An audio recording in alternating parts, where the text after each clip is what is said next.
What's up? Hey, I'm out here working on a vertical smoker, and I was getting the hinges together for it, and I came up with a better way of buffing that hinge part down. If you remember in the video I did, if you've seen that video of building how to make barbecue pit hinges, I had told you to take the, let me show you right quick. Well, let me show you the pit I'm working on. It's inside here. It was raining the other day. I had to bring it in here. But I'm fixing to put the doors on here, or I'm fixing to cut them and make the doors, and for the burn box over here. So I had to make them. Oh, that's a new thing that I started adding, or I'm adding on this one. If the guy that's getting this, he wanted to put his meat thermometer in through the side, and we were going to just weld a 1/4 nut in there, because it's pretty small and his thermometer would fit through it. But I got this grommet instead, and your meat thermometer can go through that hole there or through this little groove. But the thing is, these things aren't made for thicker steel. They're made for real thin steel. I forgot what pit they're actually replacing, but it's a real thin one. So I had to take some 14 gauge and cut a circle out, and then cut a circle inside there and put the grommet in it, and then cut out a bigger circle there, and it'll bolt back on right there. But and I put some high temp silicone around it, keep it from leaking. But anyway, what I was going to do, or what I am doing, if you remember, I told you to take these. This is 3/8 dowel pin. This is 1/2 inch tubing with a 3/8 ID in there, and it's real tight because this 3/8 round stock, it's not always perfectly round. It could have some ridges or something in it. So I told you to take it on the bench grinder, or that's how I was doing it, and sit there and work it around.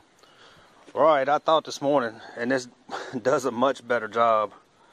Take the round stock, mark about where you're gonna buff it down to. About 1.5 inches is what I do.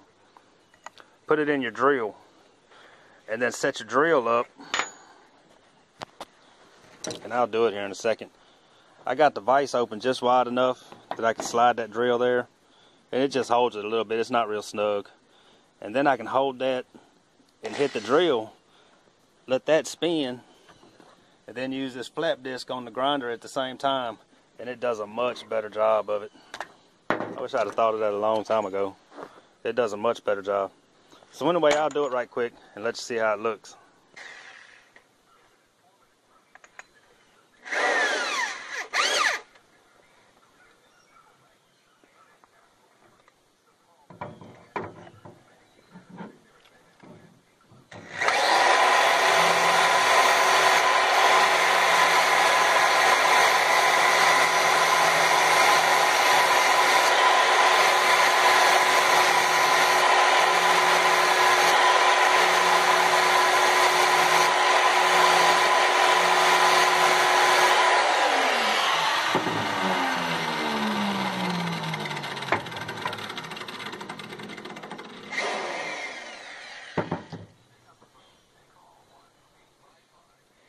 And that's it.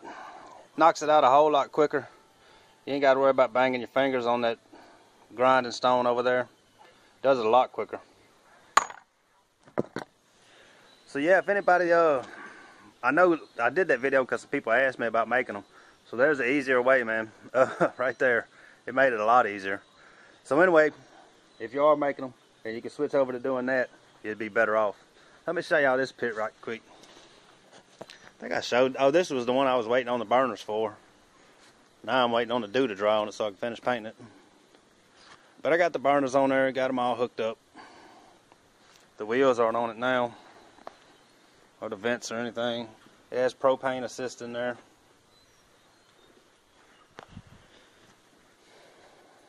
Name up here. And the only reason I didn't do a video on that one because well, I guess it's been a while since I've done it with the burners on the back. I should have done one, but there may be a video coming. I think I should have one coming on how to do propane assist if anybody's interested in that. So anyway, man, I just wanted to update that tip on building the hinges. So I'm not sure what, I know I got a reverse flow coming after this vertical and another vertical. And I think I got a bigger fire pit, a couple different fire pits coming up that I'll probably do videos on. So y'all come back and see what's going on, man. If y'all new to the channel, please like and subscribe, and come back for the next one.